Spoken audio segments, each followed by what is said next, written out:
Hello friends, I Neha. Welcome you all back on my YouTube channel Aim High Tutorials. Friends, today we are going to restart the discussion about modal auxiliaries in the sequence of modal auxiliaries. In previous class I discussed the modal auxiliary can. Today we are going to discuss the modal auxiliary could. As you all must be knowing that this could is also the past representation of the modal auxiliary can. ये can का past representation है। इसके अलावा जब हम reporting speech को reported speech में लिखते हैं तब इस कैन को रिप्लेस कर दिया जाता है कुड के द्वारा। ओके, ये तो कुछ अलग बातें हो गई। अब हम लोग यूज़ देखते हैं कि कुड के क्या क्या यूजेस हैं। Uses of could, use of could. So first of all, it is used to show possibility, permission, capacity. इसके अलावा हम लोग इसका यूज़ करते हैं पोलाइट रिक्वेस्ट के लिए भी। Polite request,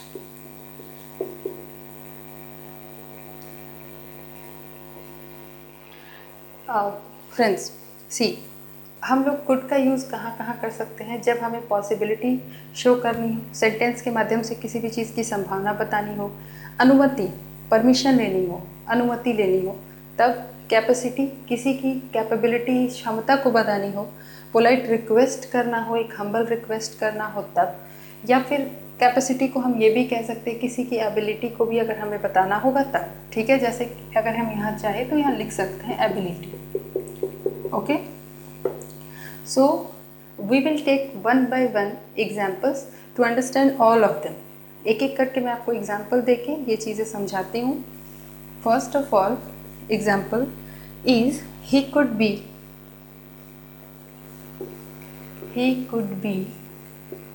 in the kitchen. इस सेंटेंस से क्या पता चलता है कि there is a possibility that he may be present in the kitchen. इससे भी ये पता चलता है कि वो किचन में हो सकता है। ठीक है, ये क्या है? ये एक पॉसिबिलिटी है। So the next example is she asked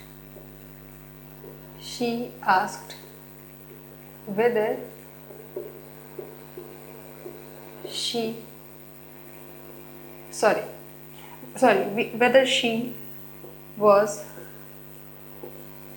allowed to sit or not. उसने पूछा कि क्या उसे बैठने की अनुमति है या नहीं। तो ये जो एग्जाम्पल है ये क्या है? परमिशन को लेके है। ये अनुमति मांगी जा रही है सेंटेंस में। इसमें यही पूछा जा रहा है कि भाई मैं बैठने के लिए मैं अलाउड हूँ कि नहीं हूँ। Okay, the next example is, the third example is could you help me solving the sums. क्या आप मुझे इन प्रश्नों का, इन सवालों को सॉल्व करने में मदद करेंगे? ठीक है, तो ये यहाँ पे क्या हो गया? ये एक पोलाइट रिक्वेस्ट हो गया। मीन्स यहाँ जो पर्सन ये पूछ रहा है वो एक्चुअली इनडायरेक्टली एक रिक्वेस्ट कर रहा है कि आप मेरी मदद कर दीजिए इन सम्स को सॉल्व करने में। Now the next example is she could solve difficult sums when she was 6। वह डिफ़िकल्ट सम्स को सॉल्व कर पाती थी जब वह मात्र 6 साल की थी। तो ये क्या हो गया? ये हमें क्या दिखाता है? हम लोगों ने परमिशन देखा, पोलाइट रिक्वेस्ट देख लिया। अब ये क्या शो करता है? ये उसकी एबिलिटी को शो करता है कि उसकी एबिलिटी क्या थी कि वो 6 साल की उम्र में ही कठिन सवालों को सॉल्व कर पाने में सक्षम थी, वो उसके लिए योग्य थी। इसके बाद नेक्स्ट जो है होगा, देखिए अब कुड के लिए कुछ और भी रूल्स हैं जो मैं डिस्कस करना चाहूँगी। स्टूडेंट्स, अगर किसी भी सेंटेंस में could have plus past participle हो, ठीक है, अगर किसी भी सेंटेंस में कुड हैव के साथ पास्ट पार्टिसिपल्स हो इट गिव्स टू मीनिंग्स, ठीक है, इट हैज़ टू मीनिंग्स,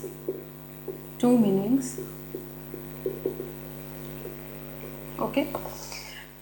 सबसे पहली बात, टू मीनिंग्स का मतलब ऐसा नहीं है कि वो सेंटेंस में हर बार दोनों मीनिंग्स होंगे, ठीक है, उसका दो मैं अलग अलग एग्जाम्पल दूंगी और फिर आपको बताऊंगी कि वो कैसे दो अलग अलग हैं, ठीक है। सो एग्जाम्पल के तौर पे हम लोग ले सकते हैं he could have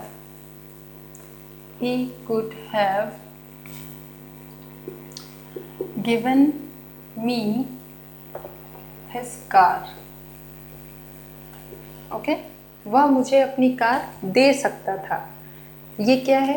ये एक अनुमान है, अनुमान नहीं है, मतलब पॉसिबिलिटी शो की जा रही है कि वो मुझे दे सकता था, लेकिन इसके पीछे एक ही बात हो सकती है, लेकिन उसने नहीं दिया। दे सकता था मतलब उसने नहीं दिया होगा, या तो मैंने मांगा नहीं होगा। तो अगर इनडायरेक्टली हम लिखेंगे तो लिख सकते हैं ना, बट ही डिडंट, लेकिन उसने नहीं दिया या उसने ऐसा नहीं किया। तो ये कैसा एजम्पशन है कि भाई जो चीज़ हो सकती थी, मतलब हम कह सकते हैं even after having the capacity to do the work, it wasn't done। इसका मतलब है कि उसकी कैपेसिटी थी, उसकी एक क्षमता थी कि वो दे सकता था, लेकिन उसने ऐसा किया नहीं, ठीक है। तो ये जो सेंटेंस होल है ये हमें यही बताता है कि क्षमता होते हुए भी अगर कोई काम नहीं हुआ हो तो उसे शो करने के लिए हम सेंटेंस में कुड हैव के साथ पास्ट पार्टिसिपल का यूज़ कर देते हैं। अब इसका नेक्स्ट जो सेंटेंस है वो ये है, example, your book is not on the shelf। Ram could have taken it। इस सेंटेंस में एक ऐसा एजम्पशन है कि the speaker is himself is not sure. जो स्पीकर है वो खुद ही श्योर नहीं है कि ये जो बात वो कह रहा है कि your book is not on the shelf, ये बात तो फिक्स है, वो ये बात तो उसे पता है। Ram could have taken it, ये यहाँ पे पॉसिबिलिटी को शो करता है। ये स्पीकर जो ये जता रहा है, ये बताने की कोशिश कर कि शायद राम ने लिया होगा, मतलब he is not also sure about this, okay. इसका मतलब क्या हुआ कि ये यहाँ सिर्फ और सिर्फ एक अजम्पशन है, एक्चुअली ये सच नहीं है। ये बात सच हो भी सकती है। तो यहाँ हम कह सकते हैं when the speaker himself is not sure about the work done।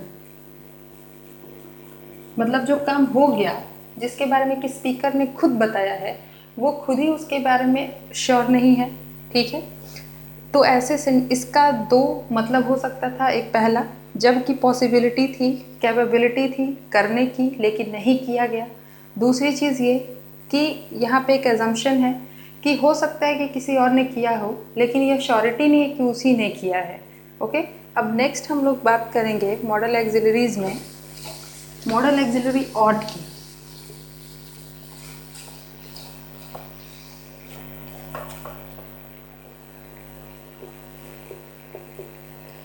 But before we start talking about the uses of ought, let me tell you that एक मॉडल एक्सिलरी है मस्ट और दूसरा हो गया एक ought, और यहाँ बीच में मैं लिख लेती हूँ शुड को, ओके। देखिए, हम ये कह सकते हैं कि शुड की जगह पे ought का यूज़ या ought की जगह पे शुड का यूज़ किया जा सकता है। This both can be replace to each other, इन दोनों को एक दूसरे की जगह हम रिप्लेस कर सकते हैं, but must can not be replaced by ought, okay.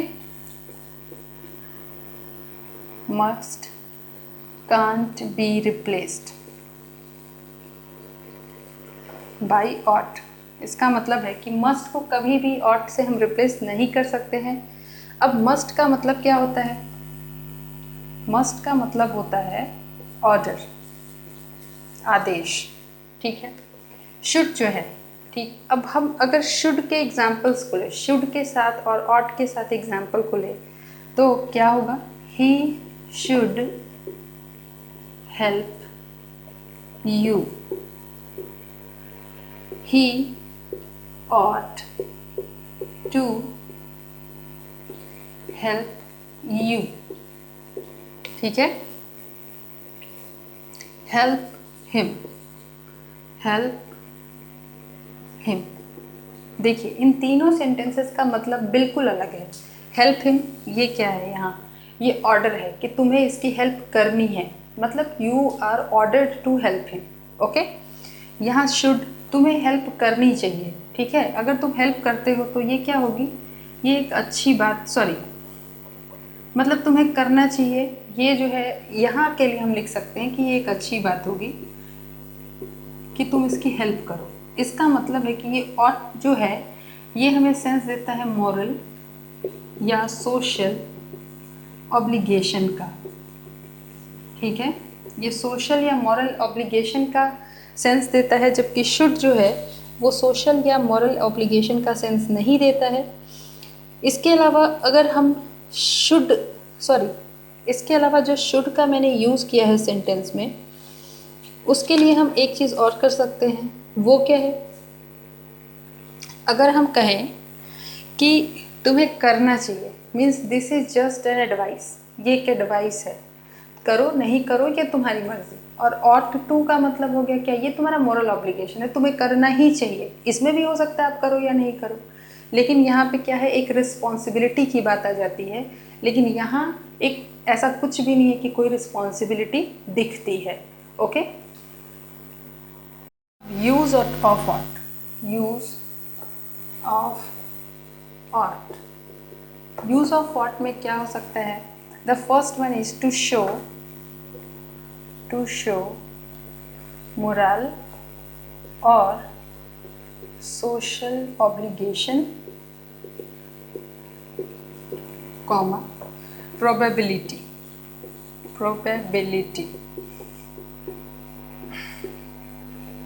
देखिए हम ऑट का यूज जब करते हैं तो इससे सोशल, मोरल मतलब नैतिक और सामाजिक एक जिम्मेवारी वाली बात आ जाती है। ऑब्लिगेशन का मतलब ही होता है जिम्मेदारी, ठीक है। जब आपको कोई जिम्मेदारी जब दी जाती है तो आप उससे बंध जाते हो। तो यहाँ पे क्या है? नैतिक या सामाजिक रूप से कोई भी ऐसा कार्य है जिससे आप बंधे हैं तो उसके लिए हम ऑट का यूज़ करते हैं। इसके अलावा प्रोबेबिलिटी को शो करने के लिए भी ऑट का यूज़ करते हैं। साथ ही साथ एडवाइस देने के लिए भी हम इसका यूज़ करते हैं। तो सबसे पहले तो मोरल और सोशल ऑब्लिगेशन के लिए एक एग्जाम्पल लेते हैं, जिसमें कि है you ought to help poor, तुम्हें गरीबों की मदद करनी चाहिए। Means this is your social obligation, this is your morality to help poor, those who are poor, जो लोग गरीब हैं उनकी तुम्हें मदद करनी चाहिए। इसके बाद प्रोबेबिलिटी के लिए हम क्या लिखेंगे? एग्जाम्पल प्रोबेबिलिटी के लिए लिख सकते हैं ही ought to be in his office at this moment, इस क्षण, इस पल उसे अपने ऑफिस, अपने कार्यालय में होना चाहिए, उसे अपने दफ्तर में होना चाहिए। ये यहाँ पे क्या है? ये यहाँ पे पॉसिबिलिटी को शो करता है, संभावना, मतलब जो समय है तो संभावित है कि इस समय में उसे अपने ऑफिस में होना चाहिए, okay. The next will be advice.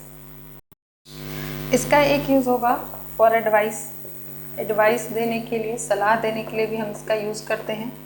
तो एग्जाम्पल के तौर पे हम लोग क्या लिख सकते हैं? यू ought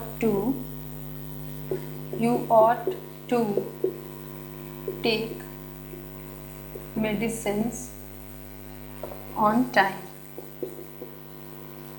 इसका मतलब है आपको समय पे या तुम्हें समय पे दवाई लेनी चाहिए, मतलब दवाइयाँ तुम्हारे द्वारा समय पे ली जानी चाहिए।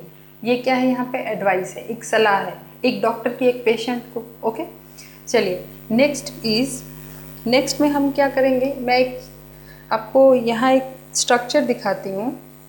ought to plus have plus past participle।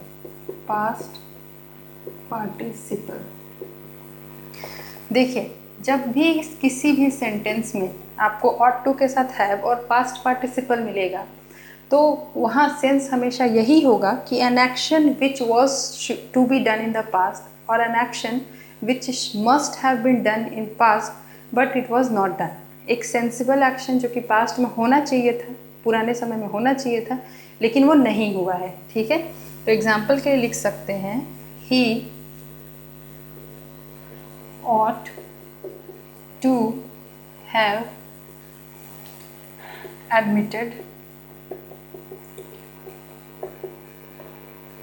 in this hospital। उसे इस अस्पताल में दाखिल किया जाना चाहिए था।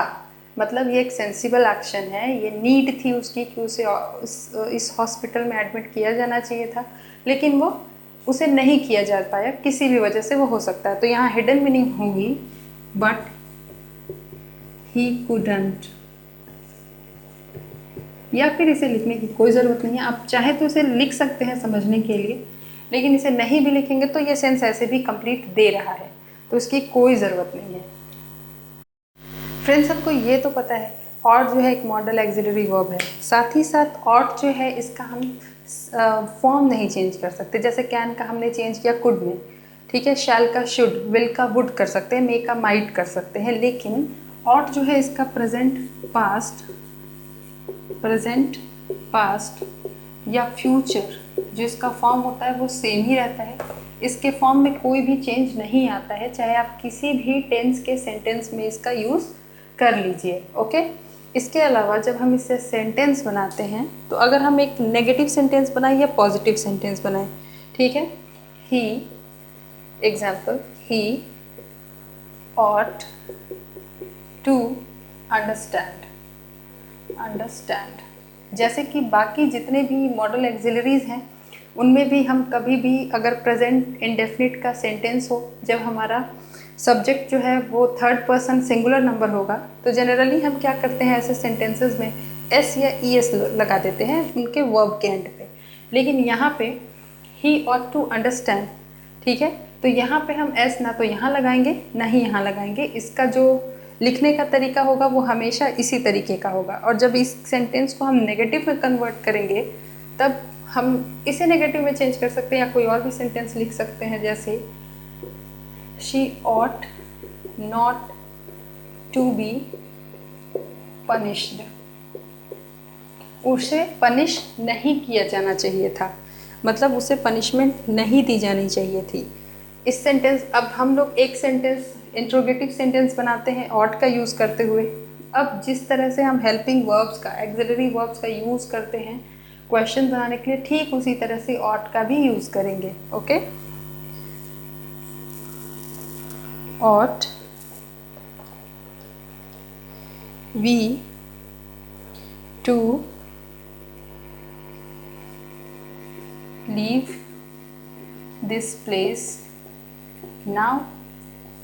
क्या हमें इस जगह को अभी छोड़ देना चाहिए, या क्या हमें इस जगह को अभी नहीं छोड़ देना चाहिए, हमें इसे अभी छोड़ देना चाहिए। इसका यही सेंस है, मतलब क्वेश्चन के सेंस में बनाया गया है। तो ought से हम लोगों ने शुरू किया, जैसे कि हम एक्सिलरी वर्ब्स से हमेशा सेंटेंसेस की शुरुआत करते हैं। ओके फ्रेंड्स, आई होप कि अभी ये जो क्लास में मैंने अभी समझाया आपको ये सारी बातें समझ में आई होंगी, and I hope that you are enjoying these classes, understanding the things which I am discussing here. I have discussed only 3 model auxiliaries up till now, but in upcoming videos I would try my level best to do all of them just in one video. And friends, one more thing, thank you for watching, and if you like it, please watch. Let me know your queries and problems and questions in the comment section, and if you like it, please watch, like, share and subscribe, and please do not forget to share it to your friends. Thank you very much for watching.